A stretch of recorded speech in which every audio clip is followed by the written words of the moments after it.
بسم الله الرحمن الرحيم. شروط صلاة الجنازة. د جنازې د موز شرایط چې په چا باندې جنازه جایز ده او په کوم مړي باندې جنازه جایز نه ده، درست نه ده.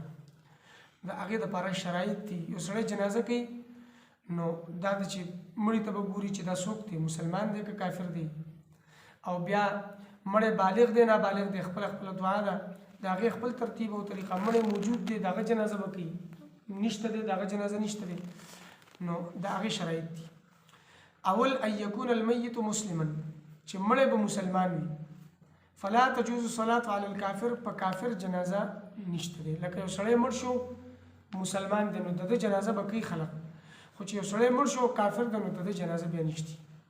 دویم ان یکون المیت طاهرا من النجاسة، چې دا مړی پاک وي د ګندګۍ نه، الحقیقیة والحکمیة، دا ګندګي که حقیقي وي او یا حکمي وي.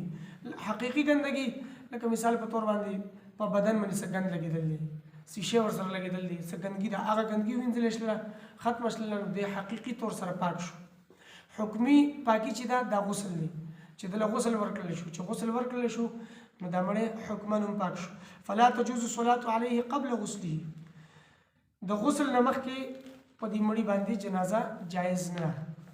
دریم ان یکون المیت حاضرا، چې دا مړی به حاضر وي، موجود به وي.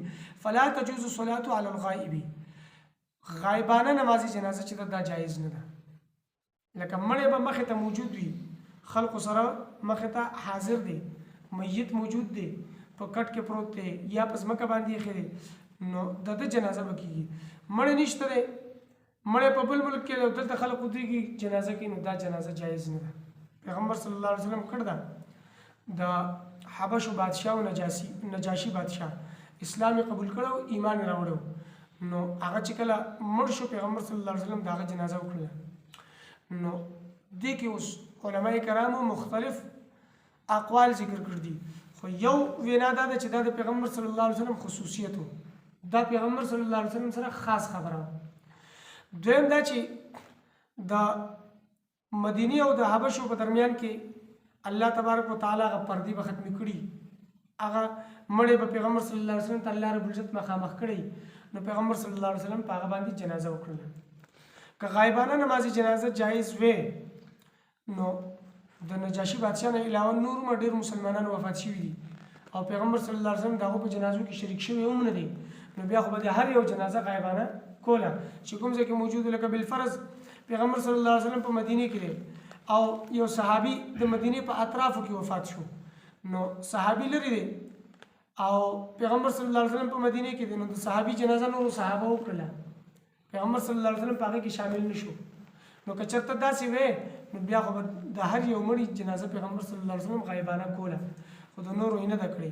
نو دا د پیغمبر صلی الله علیه وسلم خصوصیت و، غایبانه نماز جنازه جایز نه ده چې څوک پورې مړی مخامخ حاضر نه وي، موجود نه وي. څلورم ان یکون المیت مقدما علی المصلین، څلورم شرط دا دی چې مړی به مخکې وي د جنازې کوونکو نه، لکه قبلې طرف ته ودرېږي نو مړی مخکې دی او دا مړي دا ژوندي چې دي دا وروسته ولاړ دي، د مړي طرف ته مخ کړ دی، نو داسې جنازه جایز ده. فلا تصح الصلاة علیه اذا کان موضوعا خلفهم، داسې جنازه جایز نه ده چې مړی وروسته پروت دی او خلق مخکې ولاړ دي ځانله جنازه کوي، نو دا جنازه جایز نه ده. پنځم ان یکون المیت موضوعا علی الارض، پنځم شرط دا دی د جنازې دپاره چې دا مړی دا به په ځمکه باندې پروت وي. کذا اذا کان المیت موضوعا علی سریر موضوع علی الارض، چې دا مړی یا خو به په ځمکه باندې پروت وي او یا به دا مړی چې دی دا به په کټ کې پروت وي، خو هغه کټ به په دې ځمکه باندې پروت وي.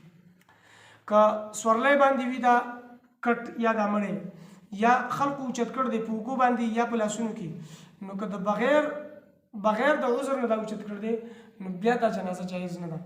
او که عذر دی لکه ځمکې ته کوزول دې کې عذر دی، دغه دی پکې تکلیف دی یا خټې دي، پریشانی جوړیږي، مصیبت جوړیږي، یا دا مړی داسې دی چې دی د سورلی نه کوزولی نشي، نو بیا خو جایز ده چې عذر وي نو بیا په سورلی باندې پروت دی یا په ګاډي کې پروت دی یا خلکو اوچت کړ دی او جنازه یې کېږي نو بیا خو جایز ده خو چې کله عذر نه نو بیا به یا په ځمکه باندې دا مړ ږدي او یا چې کوم کټ کې دی نو هغه کټ به په ځمکه باندې پروت وي نو جنازه به یې کوي بیا جنازه جایز ده